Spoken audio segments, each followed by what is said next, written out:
एकनाथ शिंदे यांच्या उपस्थितीमध्ये डीपीडीसीची बैठक सुरू आहे। आमदार अमीन पटेल, काँग्रेसचे आमदार अमीन पटेल आपल्यासोबत आपण याची बातचीत करणार आहोत।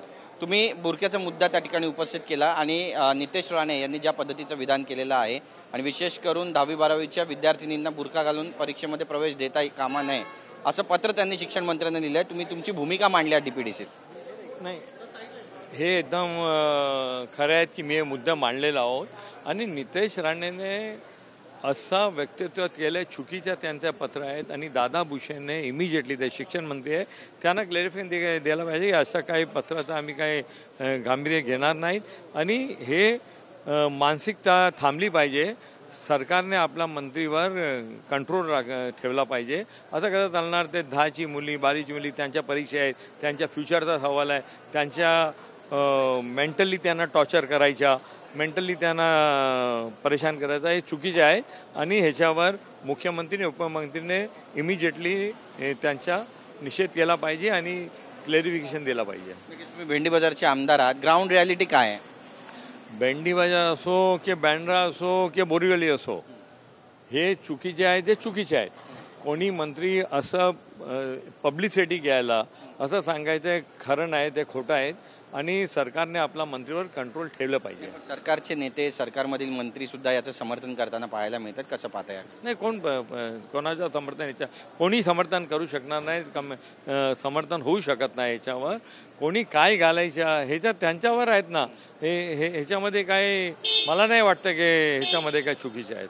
आज डीपीडीसीची बैठक होते, किती कोटींची तरतूद करण्यात आलेली आहे आणि निधीचा जो अभाव गेला काही दिवसांपासून होता तो पूर्णत्वास येईल असं वाटतं?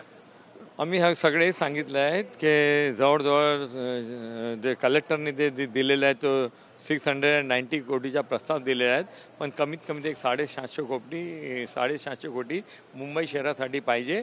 कारण की मुंबई एक इंटरनॅशनल सिटी आहे आणि मुंबई या भागामध्ये लई बाहेरचा लोक येतात, यानी की सबबचा लोक इथे कामाला येतात, टुरिस्ट येतात, तर निधीची गरज आहे आणि त्याने सांगितलं आहे की आम्ही त्याच्यावर जे पाहिजे तिथे निधी उपलब्ध करून देणार आहोत। आमदार मनीषा कांदे त्यांनी म्हटलं की पहाटे जे भोंगे वाजतात ते बंद करायला पाहिजे, उच्च न्यायालयाने ताशेरे ओढलेत, काय कशी प्रतिक्रिया?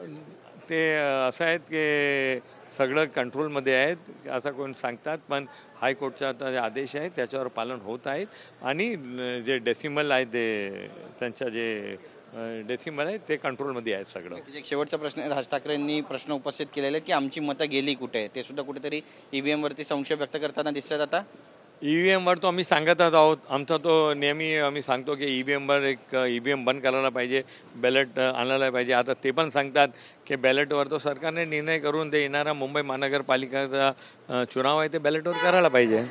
बातचीत केल्याबद्दल कॅमेरापासून सिद्धेश नाईकसह गिरीश गायकवाड, TV9 मराठी, मुंबई।